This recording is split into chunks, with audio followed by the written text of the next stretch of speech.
Ken Chapman is a lawyer and founder of Cambridge Strategies. He is a self-described policy wonk, which means that if you go to his office, you will be surrounded by whiteboards. And they won't be white because they're covered in thought.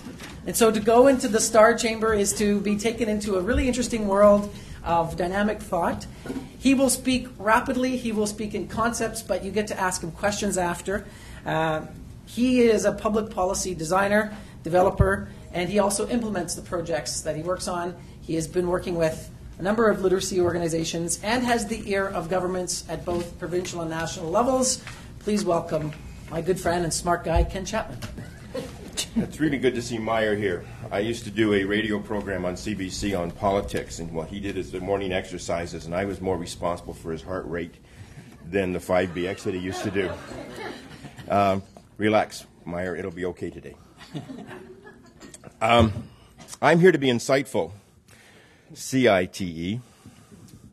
I've got a bunch of observations and have been watching the literacy movement, as I've called it, for quite some time. And I think you need a slap up the side of the head. And I want to be the first one to help you with that. The current situation of literacy levels is unacceptable. You know that, we know that, everybody knows that except the policymakers and policy deciders. They're indifferent to it. The reason is because you've been pretty good at it. We've been very successful at it, and now we're taking it for granted.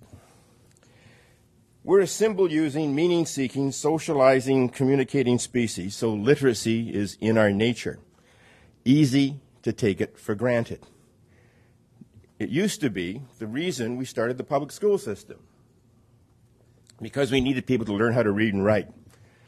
It's never been more important to have literacy skills as the New World Order starts to come upon us. There's new realities in the world. It's complex. We're redefining success. We're redefining literacy. And it's vital to the individual community well-being, and even, quite frankly, the well-being of the planet. It's no small task that you people are engaged in.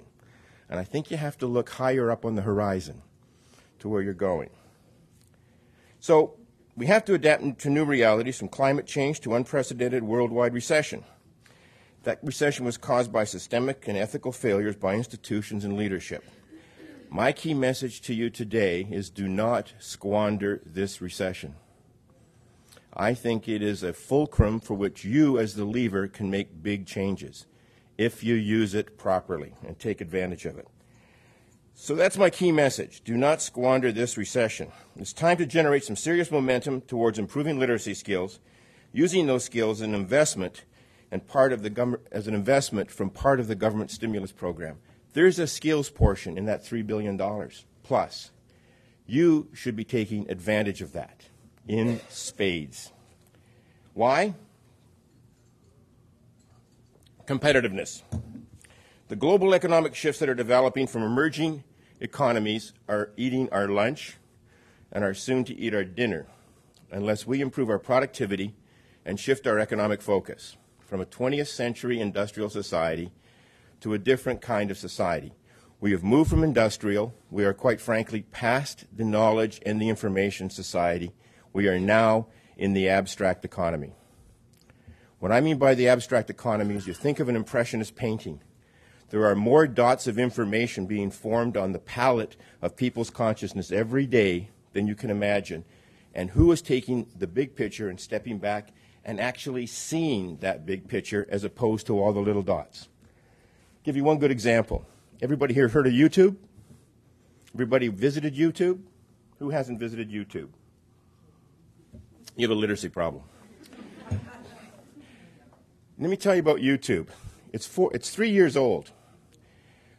ABC, NBC, and CBS as American networks started in 1948. Now, ignore the specialty channels and the cable networks. But if those three networks broadcast 24 hours a day, 7 days a week for the 60 years that they've had the capacity to do that, they would put out 1.5 million hours of video information in that 60 years. YouTube did that in 6 months. It's huge in how that shift is changing. So what we have coming from literacy and why we need it for competitiveness is a big productivity payoff. There's a big adaptability payoff. There's a big GDP payoff, and there's a big progressive society payoff. Those are the economic realities. The social realities is it's going to be the glue that holds our social cohesion together. The have and have-nots in income can be solved in part by literacy. The rural-urban differentiation can be solved in part by literacy. Immigration inclusiveness is part of what the opportunity is here. To reduce social costs, huge social costs in this, can be done by improving literacy. Sustaining democracy and enhancing citizenship, for gosh sake, is at the very base of what you people are all about. So Canada's inclusive multicultural mythology is a chance for us to be an exemplar, a petri dish to grow this new, and a social laboratory for this new world to watch and learn how we might do it. This is the best place on the planet to go to the next level if we respond to the challenge. It's only possible to achieve and sustain if we improve our literacy levels. It's not just a problem or an opportunity, it's both of those. I suggest to you it is now a necessity. So what to do? I think we have to redefine what we call progress. As opposed to a consumptive and growth at any cost model, and gosh, coming from Alberta, is that ever hypocritical? To a genuine interactive progressive model. We need to revisit and revive a conversation about what we care about, what we're responsible for, how best to use limited resources, how to be adaptive and nimble, how to anticipate and avoid screw-ups, and how to identify and not miss opportunities, because they're going past us all the time. Missed opportunities gets me to my final point, which was my first point. Do not squander this recession.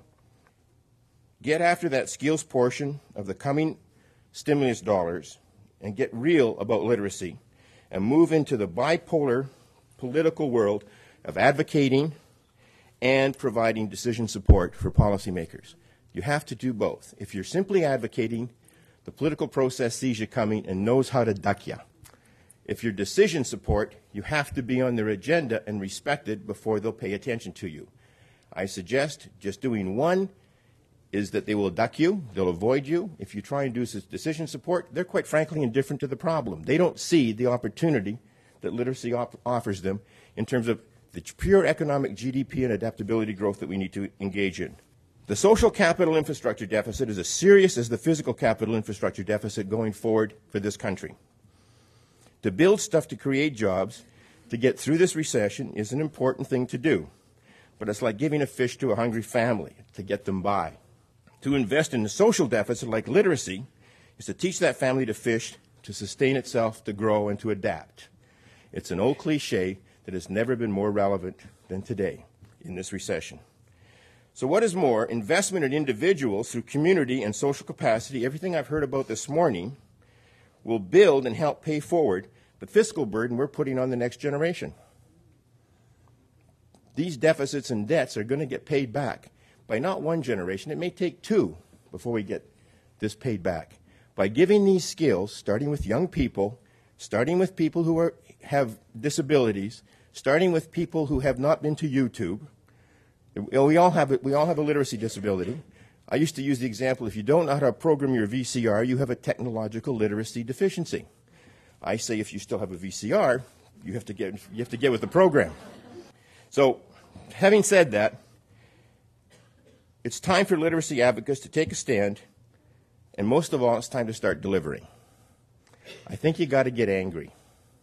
I think you got to get insistent, and I think you got to get activist. You care, you're resourceful, you're taking responsibility, you're good at all that, but are you nimble and adaptive enough to seize the moment and accelerate the momentum? That's my challenge to you. The money is there, the consciousness isn't, the problem is, the opportunity is dramatic, and I suggest to you have to define it as a necessity. Frame it on values on this issue, simplest thing in the world. The facts, while interesting, are almost totally irrelevant. It's how you frame the values. And I think the opportunity is yours. Thanks for listening to me.